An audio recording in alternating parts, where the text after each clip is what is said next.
Have you ever felt the sting of betrayal from someone you thought would never hurt you? Imagine being abandoned, injured, and alone in the most unforgiving place you can think of. Could you survive? This is my story.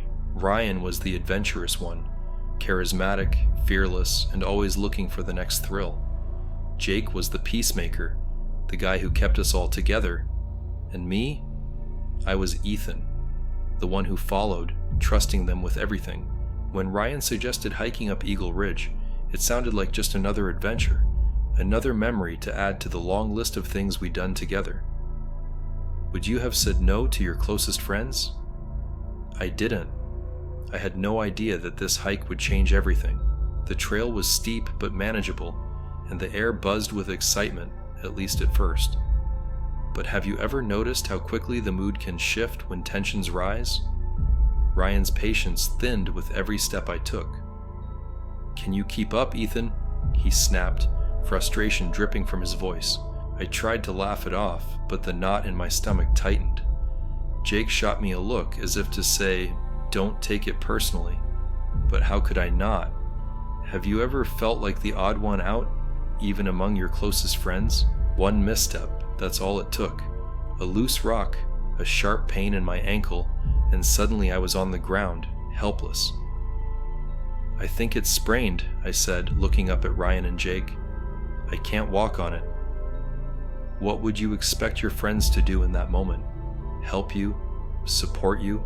Ryan's face was cold, calculating. "We're too far in to turn back," he said. My heart sank. "What are you saying?"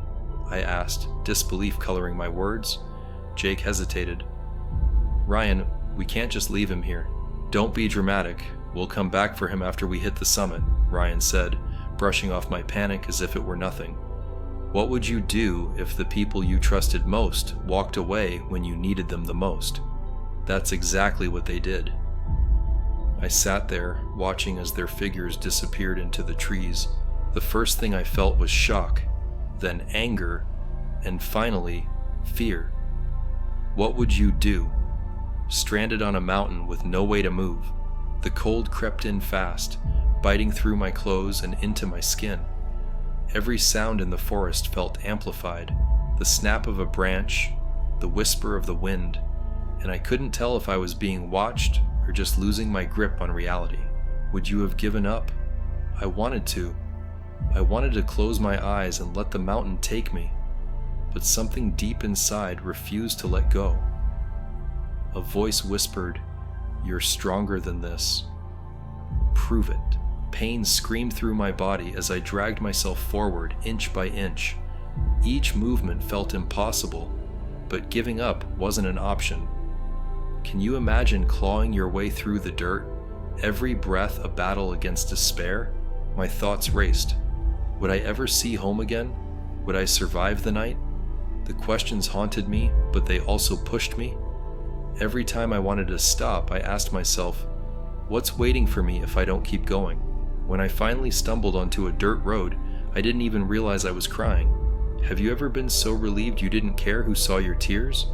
A car's headlights broke through the darkness, and I waved weakly, my body ready to collapse. The driver pulled over, shouting something I couldn't make out.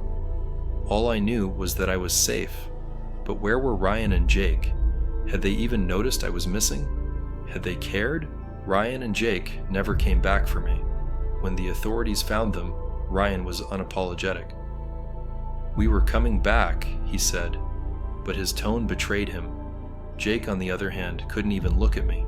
What would you do if the people who hurt you didn't even seem sorry? Could you forgive them? It's been a year since that day. I still think about it, about how easily they walked away, about how close I came to dying. But I also think about what I learned. Have you ever been in a situation where you had to fight for your life, where the people you trusted most turned their backs on you? If you have, you know what I mean when I say this. Survival isn't just physical, it's emotional, it's mental. You may feel abandoned, you may feel broken, but those feelings don't define you. Your will to keep going does. So the next time life buries you under its weight, ask yourself, am I going to give up, Or am I going to fight? I chose to fight. What about you?